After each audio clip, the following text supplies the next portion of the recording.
You're listening to the Breaking Through Our Silence podcast, where we have open and honest discussions about the topics of sexual assault and domestic violence. We'll hear stories, share experiences, discuss topics, and empower champions together. And now, Marissa F. Cohen. Welcome back to Breaking Through Our Silence. Today I have this amazing friend of mine, Heidi Cooke, to come on and talk about chronic pain and overall wellness and how to help survivors of abuse manage their chronic pain. So Heidi attended Boise State University and received a Bachelor's of Science in Athletic Training while working for Boise State Athletics, 2 seasons with their football and 1 season with men's basketball and various other sports, including track and field, women's gymnastics, and women's swim and dive. So she's like pretty knowledgeable about bodies. She graduated with the intention of going to physical therapy school and working in collegiate athletics. While in physical therapy school, she had her own powerful experience with wellness that shifted her focus to where she is today. She's a doctor of physical therapy and a business owner working with individuals to improve their overall wellness with evidence-based tools and skills. No fad diets, no herbs and supplements to reduce pain, real science-backed tools to reduce chronic illness risk. Welcome on, Heidi. Oh my gosh, I'm so excited to talk to you.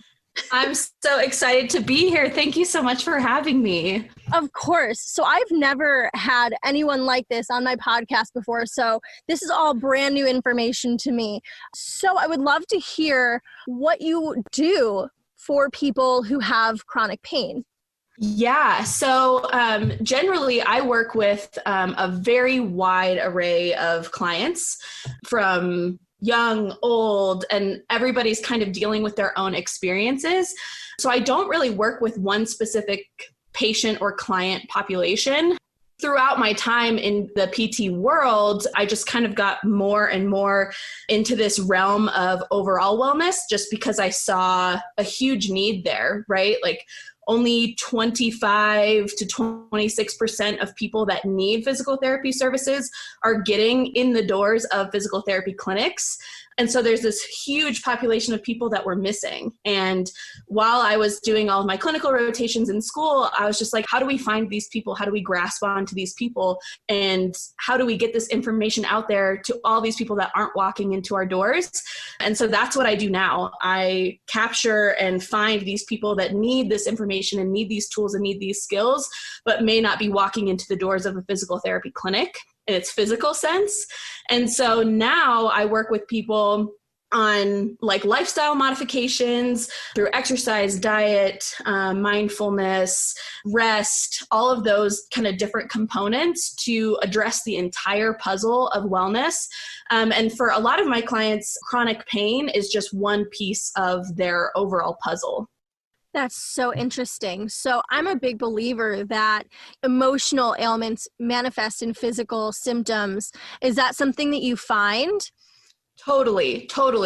And that transitions well into kind of this idea that there was an old way of thinking about pain. You know, it was what we were told growing up. It's what, it's like that narrative that we have running through our head of, I roll my ankle and my ankle hurts and I have pain, or I step on a nail and ouch, my foot hurts, right? There's an input output, that some sort of input causes pain. And that's the old way of thinking. And luckily, we're kind of getting out of that when it comes to mainstream thinking of pain. When we kind of go through the process, right, there's the old way of thinking, or the best that we had with the knowledge that we had, right, which is that old way of thinking. And then it gets, kind of debunked, or we learn more like through research and with science. And then that community of people understands it. And then it becomes more further adopted within that community. So other physical therapists, other doctors, other healthcare providers start adopting that way of thinking. And then finally, it gets into the mainstream narrative. And so we're just kind of hitting like the tip of the iceberg there with the mainstream narrative of what pain is and kind of the old way of thinking and this new way of thinking. And you kind of hit it right there, this new way of thinking. And it has been scientifically proven that pain isn't just from one specific input, and it can manifest in a physical sense from any sort of emotional trauma, physical trauma, mental trauma, anything like that, and it can manifest into physical symptoms. But it also can stick around, right? It's not one of those things where we have some sort of trauma and then we have some sort of output, right? Our bodies are complex. We have all of these different shared pathways, and we can't look at it as this happened and we're going to expect this sort of output, right? That's why one person could experience the same emotional trauma that their neighbor experienced, right? But they could have totally different experiences after the fact. That's so interesting that you say that. So one thing that I've learned just in this work is that a lot of people who have been diagnosed with fibromyalgia have had sexual abuse in their past. So I'd love if you would just talk about maybe how that happens a little bit. With fibromyalgia specifically, right, that's a diagnosis that has been given. And for a lot of people, like, that helps with their experience. It helps them feel validated. It helps them just feel heard in what they're feeling, how they're feeling it, and what they're experiencing, which is really powerful. But at the same time, slapping a diagnosis on something doesn't always, we're not addressing anything by putting a label on it. And so for me, looking at fibromyalgia and that diagnosis specifically, for me is just another way of looking at chronic pain. So chronic pain, right, can take many forms, and this fibromyalgia diagnosis has kind of been labeled under this little micro category under chronic pain, when really it should be looked at and addressed as just another form of chronic pain. And when you say, you know, that an individual had some sort of sexual abuse or sexual trauma in their past, and that manifests into a physical symptom, that goes for any sort of chronic pain, right? Not fibromyalgia specifically.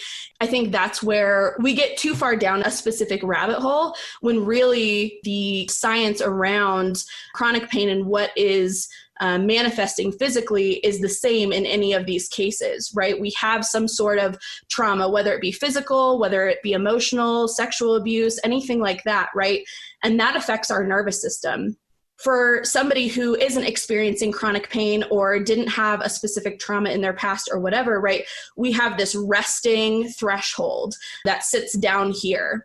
And then there's a pain threshold that sits somewhere above it, right? And so for you to reach that pain threshold, there has to be X amount of input to reach that pain threshold.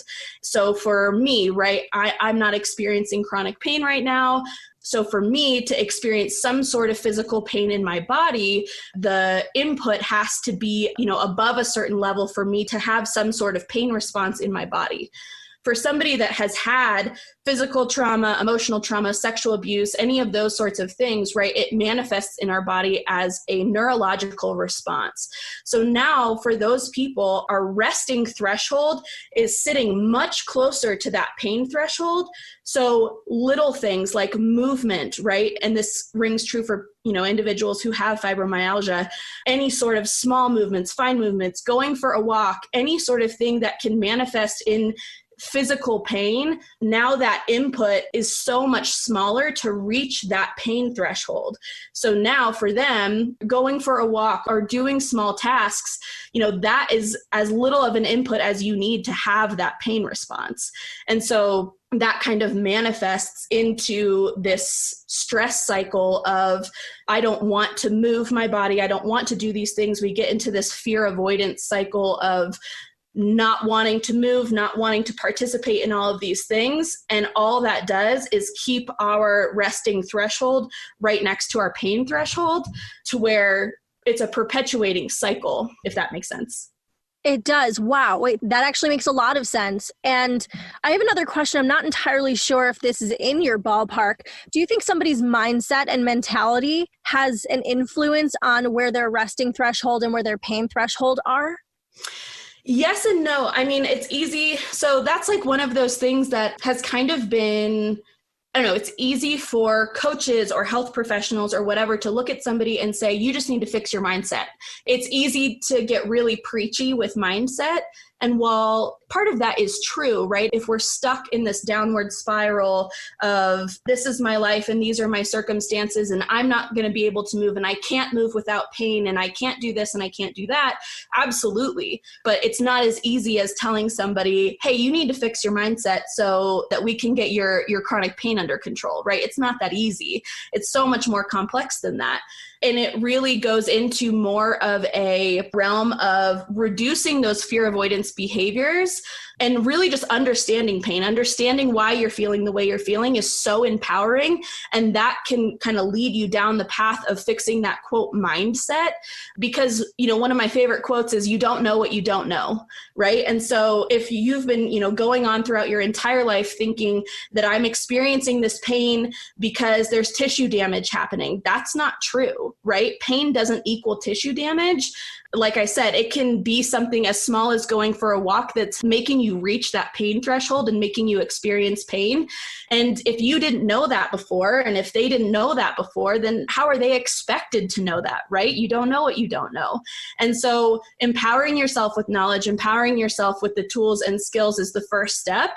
And then once you have those tools and skills, you can start to kind of approach those movements or those things that are causing pain and desensitizing them. And it goes through like a graded exposure, right? If I experience a ton of pain from going for a walk or moving in general, right? And so I'm stuck in bed or stuck on the couch all day, I'm not going to sit here and say, fix your mindset, you need to go run a 5K. Like that's not going to help anybody. And so we really need to look at it in a sense of, okay, we understand why we're experiencing this type of pain. Your body is safe. You're not experiencing tissue damage from getting up and going for a walk. Your body's strong. Your body isn't fragile, right? But that doesn't mean that the pain you're experiencing isn't real. The pain you're experiencing is real. The feeling you're having is super real. But we just need to retrain and desensitize your body into understanding that this activity is safe to perform. And we don't want to have this fight or flight response from going for a walk, which is something that we should all be able to do pain-free, right? And so maybe, approaching it of, okay, we're going to walk from the bed to the couch and you're going to, keep telling yourself, I'm safe, I'm strong, and my tissues aren't being harmed in this activity. And then maybe tomorrow we go downstairs, and maybe the next week we go out and get the mail. And then maybe the next week after that, we go for a short walk. And it's a process of desensitizing our nervous system and bringing down that resting threshold. That's awesome. So outside of what you just said, do you have any tips and tricks that you use for your clients that you could maybe impart on us?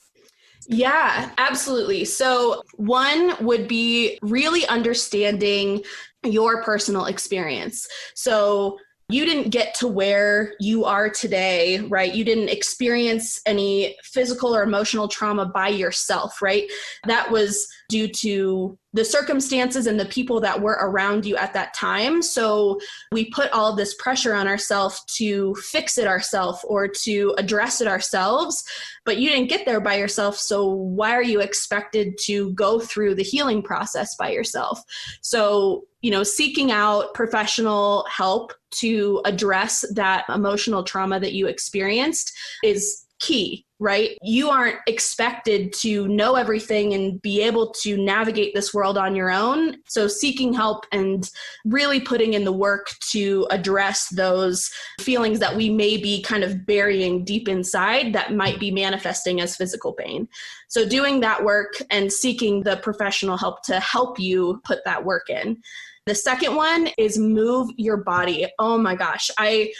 It's one of those things that seems counterintuitive, right? When I move, I have pain. But like I said before, movement really breaks that stress pain cycle that I was talking about previously. And movement and desensitizing the body slowly, like I said, not all at once, because, there's such things as people will talk about, quote, flares, right, that they're having. And, I go for a walk and I get this flare. Well, then maybe we back down the walk, right? Your nervous system isn't going to learn something right off the bat, right? It takes time, and it takes, like I said, graded exposure. And you can seek professional help. Physical therapists can help with chronic pain. There are physical therapists that specialize in working with people with chronic pain and will help you develop a plan, a graded exposure plan, to help you get moving again and break that stress pain cycle and lower your resting threshold.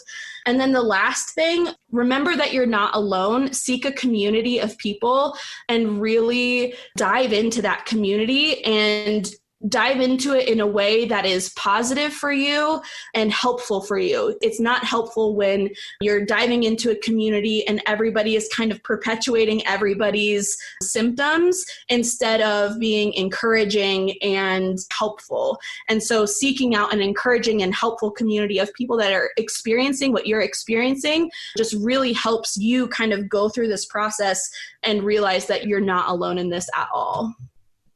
Thank you so much for that. I can't stress enough how grateful I am that you encourage people to find a community for them, because I think everybody, especially right now during COVID, feels so isolated from other people, and we all just feel so alone in our lives, right? Like, I'm going through this stress or this anxiety because I'm stuck in my house and can't go to the grocery store because I'm terrified for my life. And they get stuck, like you said, in a cycle.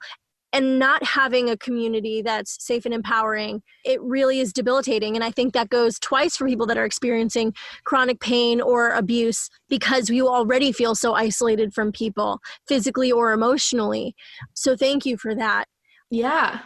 How can people get in touch with you if they would like to work with you? Yeah. So easiest way, if you want to just find me, is on Instagram at pro.motion.wellness. And if you want to work with me personally, shoot me an email, promotionwellness@gmail.com. And then I also have a website where you can find all of the plans and packages and pricing and all of that stuff to work one-on-one. I also do group and buddy coaching, which helps a lot of people, again, find that community, find that accountability partner. And it really just helps some people feel a little bit more comfortable to have a familiar face there. And a lot of times, our friends or our family members are all going through the same things we are, and asking those questions and stuff can kind of help break the ice in a group setting. And you can find that on my website at pro-motion-wellness.com. And I'll have all of those links in the description if you're interested. Thank you so much for being here, Heidi. Oh my gosh, I'm so excited about all this information you gave us. Thank you, thank you, thank you. Of course. And one last little tidbit. This was a super Reader's Digest version of pain. And we really just skimmed the surface of it. Like I'd mentioned in the beginning, it's super complex, and we're learning more and more about chronic pain every single day.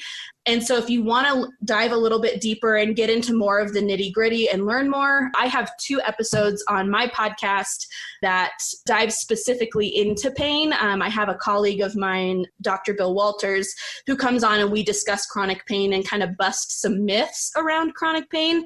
And it's a 2-episode series, so 2 hours total. So if you go to the ProMotion U podcast on iTunes or Spotify, it's episode 18 and 19. And I'll post links to that in the description as well. So Awesome. Of course. Thank you so much for being here, Heidi. Oh my gosh, we are so grateful for all of your information. And I hope that my listeners are encouraged, if you are experiencing chronic pain, to reach out to Heidi, because not only is she knowledgeable, but she is fun and awesome too. You've been listening to Breaking Through Our Silence with new episodes every Wednesday. Don't forget to rate and share this podcast. Stay in touch with us and have your voice be heard.